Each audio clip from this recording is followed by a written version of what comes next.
सर्दियों का मौसम चल रहा था। एक दिन बहुत ही ज्यादा ठंड पड़ रही थी। उसी ठंड में एक चिड़िया अपना घोंसला बनाकर वहाँ रहा करती थी। उसका नाम लाडो था।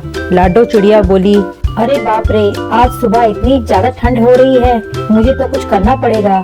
अगर मुझे अपना घोंसला गर्म रखना है तो उसके लिए आग जलाने के लिए लकड़ियाँ जमा करनी होंगी, नहीं तो मैं इस ठंड में मर जाऊंगी। लेकिन मैं ये काम अकेले नहीं कर सकती, इसलिए मुझे किसी की मदद लेनी पड़ेगी। इतना सोचने के बाद लाडो चिड़िया दूसरी चिड़िया के पास गई। उसका नाम मीनू था। लाडो चिड़िया ने मीनू चिड़िया से बोला, अरे मीनू मौसी, तुम क्या कर रही हो? मीनू चिड़िया बोली, कुछ नहीं लाडो। लाडो चिड़िया बोली, अच्छा ठीक है। मीनू चिड़िया बोली, तुम बताओ तुम यहाँ कैसे आई हो, क्या काम है? लाडो चिड़िया बोली, अरे कुछ नहीं, अभी ठंड का मौसम ज्यादा चल रहा है तो मैं सोच रही हूँ कि हमें हमारे घोंसले को गर्म रखने के लिए आग जलानी चाहिए। उसके लिए मैं लकड़ियाँ इकट्ठा करना चाहती हूँ। मीनू चिड़िया बोली, हाँ हाँ, तो बात तो सही है, ठंड तो बहुत ज्यादा पड़ रही है। लकड़ियाँ इकट्ठा कर लो, आग जला लो, घोंसला गर्म हो जाएगा। लाडो चिड़िया बोली, आज गोगा मौसी मुझसे मिलने आई थी। वो कह रही थी कि ठंड के साथ बर्फबारी भी होने वाली है। मेरे तो ठंड की वजह से अभी से हाथ पैर कांप रहे हैं। मीनू चिड़िया बोली, तो बताओ कब जाना है लकड़ियाँ लेने के लिए? लाडो चिड़िया बोली, अभी शाम हो गई है, हम सुबह घर का सारा काम निपटा कर फिर चलेंगे। मीनू चिड़िया बोली, हाँ हाँ, कल सुबह जाएंगे। अगले दिन सुबह मीनू और लाडो चिड़िया लकड़ियाँ जमा करने के लिए निकल पड़ी। उड़ते उड़ते उन्हें रास्ते में एक काले कौवा धूप सेकता हुआ दिखाई दिया। मीनू चिड़िया लाडो चिड़िया से कहती है, देखो लाडो, ये आलसी कौवा कैसे मजे से धूप सेक रहा है। लाडो चिड़िया, जाने दो ना मौसी, हमें क्या करना, हमें बहुत काम है, हम चलते हैं। मीनू चिड़िया, नहीं लाडो, ये आलसी कौवा ऐसे मजे से सुबह सुबह धूप सेक रहा है, ये मुझसे नहीं देखा जा रहा। तुम देखो मैं इसे कैसे काम पर लगाती हूँ। लाडो और मीनू कौवे के पास रुक गए। लाडो चिड़िया, मीनू मौसी, रहने दो ना, क्यों बेचारे को परेशान कर रही हो? मीनू चिड़िया बोली, बेचारा? अरे ये बेचारा नहीं है, ये एक नंबर का आलसी और कामचोर है। इतना बोलकर मीनू कालू कौवे के पास पहुंची। मीनू चिड़िया, अरे कालू कौवा, तुझे कुछ शर्म वरम है कि नहीं? ऐसे दिन भर बिना काम के कैसे बैठ सकते हो? तुम्हारे हाथ पांव दर्द नहीं करते? कालू कौवा मीनू मौसी की बात सुनकर अनसुना कर देता है। मीनू चिड़िया, अरे तुम चुप क्यों हो? कुछ तो बोलो, क्या आलस की वजह से तुझे सुनाई भी नहीं दे रहा है? कालू कौवा, क्यों मीनू मौसी, मैं तो यहाँ शांति से बैठ रहा हूँ। क्या आपको मेरी वजह से कोई तकलीफ हो रही है? अगर आप चाहो तो मैं यहाँ से उड़कर कहीं दूर चला जाता हूँ। मीनू चिड़िया बोली, अरे आलसी कौवे, मुझे मालूम है तू कितना कामचोर है, और वैसे भी तुझे कुछ और आता भी तो नहीं है, बस दिन भर आराम से सोता रहता है। कालू कौवा बोला, नहीं नहीं मीनू मौसी, मैं कामचोर नहीं हूँ, मैं कोई भी काम कर सकता हूँ। मीनू मौसी बोली, अच्छा तो ऐसी बात है, तो चल हमारे साथ। लाडो घोंसला गर्म करने के लिए लकड़ियाँ जमा कर रही है, जंगल में हम जा रहे हैं, तो तू भी चल हमारे साथ। कालू एक भोला कौवा था। वो मीनू मौसी की बातों में आ गया और चल पड़ा। उनके साथ हाँ में हाँ मिलाता हुआ वो तैयार हो गया। मीनू मौसी बोली, देख ले तू अभी हाँ बोल रहा है, बीच में काम छोड़कर कहीं भाग मत जाइयो। अगर तूने ऐसा किया तो मैं तुझे हमारे ग्रुप से निकाल दूंगी। तो बैठे रहना रात दिन ठंड में ठिठुरते हुए। कालू कौवा बोला, नहीं नहीं मौसी, मैं आ रहा हूँ ना तुम्हारे साथ। लाडो चिड़िया, ये मीनू मौसी भी ना किसी को भी अपनी बातों में फंसा लेती है और अपना काम करवा लेती है। लाडो, मीनू मौसी और कौवा तीनों जंगल की तरफ निकल पड़े। थोड़ी दूर जाते ही लाडो को जमीन पर कुछ लकड़ियाँ दिखाई दी। लाडो चिड़िया, चलो हम यहाँ से एक एक लकड़ी उठा लेते हैं। तीनों एक एक लकड़ी उठाकर लाडो चिड़िया के घोंसले की तरफ निकल पड़े। तीनों लाडो चिड़िया के घोंसले के पास आ जाते हैं। तभी मीनू चिड़िया लाडो से कहती है, लाडो तुम्हारा घोंसला तो बहुत छोटा है, अगर हम यहाँ लकड़ियाँ इकट्ठी करेंगे तो घोंसले में रहने के लिए जगह नहीं बचेगी, फिर हमें आग भी तो जलानी है।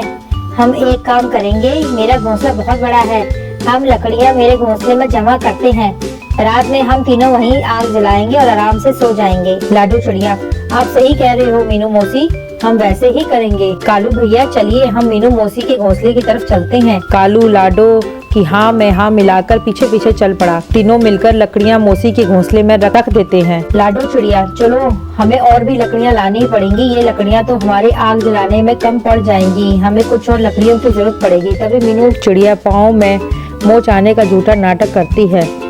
मीनू चिड़िया, अरे बाप रे, उई माँ, मर गई मैं, शायद मेरे पाँव में मोच आ गई, अब मैं लकड़ियाँ नहीं ला पाऊंगी। लाडो चिड़िया, कोई बात नहीं मौसी, आप आराम कीजिए, मैं और कालू भैया जाकर लकड़ियाँ जमा कर देते हैं।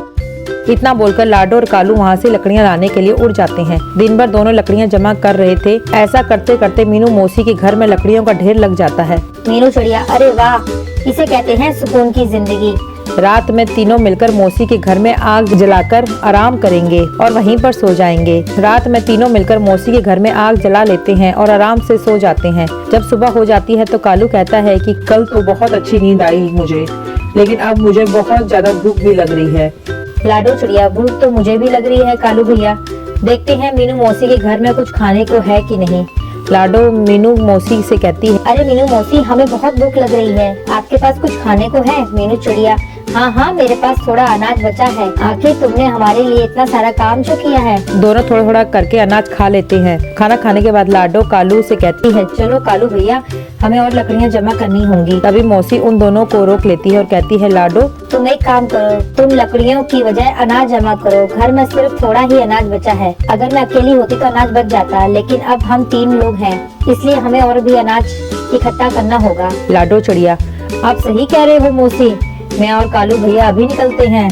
दोनों अनाज लेने के लिए निकल पड़ते हैं। उधर लाडो और कालू मेहनत कर रहे थे और इधर मतलबी मीनू मौसी मजे से अपने घोंसले के बाहर धूप सेकती हुई बैठी थी। ये सर्दियाँ कितनी अच्छी होती हैं। रात में आग जलाते हैं और दिन में मस्त धूप सेकते हैं। ये दोनों अनाज लेकर वापस आएंगे, तब तक मुझे घर का दरवाजा अंदर से बंद कर लेना चाहिए। मैंने उन दोनों से झूठ कहा है कि अनाज खत्म हो गया है, लेकिन ऐसा नहीं है। मैंने बहुत सा अनाज पहले से ही जमा करके रखा हुआ है। अब मेरे पास रात में आग जलाने के लिए लकड़ियाँ भी है और मेरी पूरी सर्दियाँ ऐसे ही मस्ती से निकल जाएंगी। इधर लाडो और कालू अनाज ढूंढते ढूंढते बहुत दूर तक आ जाते हैं और उन्हें वापस आते आते रात हो जाती है। और इधर मीनू मौसी घर का दरवाजा बंद कर लेती है। रात हो जाती है। दोनों मीनू मौसी के घर के बाहर आ जाते हैं। लाडो घर का दरवाजा खटखटाती है। लाडो चिड़िया बोलती है, मीनू मौसी, ओ मीनू मौसी, दरवाजा खोलो ना, बाहर बहुत ठंड है, जल्दी दरवाजा खोलो। कालू कौआ, शायद मौसी सो गई है, मैं देखता हूँ। अरे मौसी, जल्द दरवाजा खोलिए, बाहर बहुत ठंड है। अगर तुम थोड़ी देर दरवाजा नहीं खोलोगी तो हम यहीं जम जाएंगे। जल्दी खोलो मौसी। मीनू मौसी को उन दोनों की आवाज़ सुनाई दे रही थी, लेकिन मतलबी मीनू मौसी ने दरवाज़ा नहीं खोला और चुपचाप अपने घोंसले में सोती रही। लाडो चिड़िया, कालू भैया, शायद मीनू मौसी सो गई है, चलो हम मेरे घोंसले में चलते हैं। मेरा घोंसले में थोड़ी लकड़ियाँ पड़ी हैं, हम आज रात वहीं लकड़ियाँ जलाकर सो जाएंगे। कालू कौआ, हाँ हाँ चलो चले। थोड़ी देर बाद मीनू खिड़की से झांक कर देखती है। मीनू चिड़िया, मुझे लगता है शायद वे दोनों चले गए।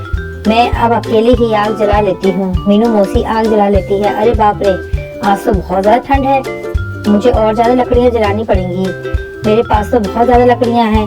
मीनू मौसी लकड़ियों के ढेर को खींचने लगती है। तभी लकड़ियों का ढेर खिसककर आग में आ जाता है और वो लकड़ियाँ भी आग पकड़ लेती हैं।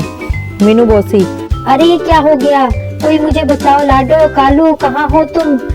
लाडो चिड़िया, अरे कालू भैया, ये तो मौसी की आवाज लग रही है। मुझे तो लगता है वे मुसीबत में है, हमें जाकर देखना चाहिए। जैसे ही वो दोनों मौसी के घोंसले के बाहर जाते हैं तो देखते हैं घोंसले के चारों तरफ से आग लग जाती है। कालू हिम्मत और बहादुरी के साथ दरवाजा तोड़ देता है और मौसी को आग से बाहर निकाल लाता है। मौसी के पंखों में आग लग चुकी होती है। तभी कालू कौआ मौसी को पास वाले तालाब में छोड़ देता है। मौसी की जान बच जाती है और मौसी पानी से बाहर आ जाती है और कालू कौवे कहती है, मुझे माफ कर दो, मैं मतलबी हो गई थी। पाँव में मोच आने का झूठा बहाना बनाकर मैंने तुम दोनों को बेवकूफ बनाया। तुम्हें आने से पहले ही दरवाजा बंद भी कर दिया, लेकिन मुझे मेरी लालच की सजा मिल गई। मेरा एक पंख भी जल गया। मीनू मौसी को अपनी गलती की सजा मिल चुकी थी। तो दोस्तों, इस कहानी से ये शिक्षा मिलती है कि बुरी सोच का परिणाम भी बुरा ही होता है।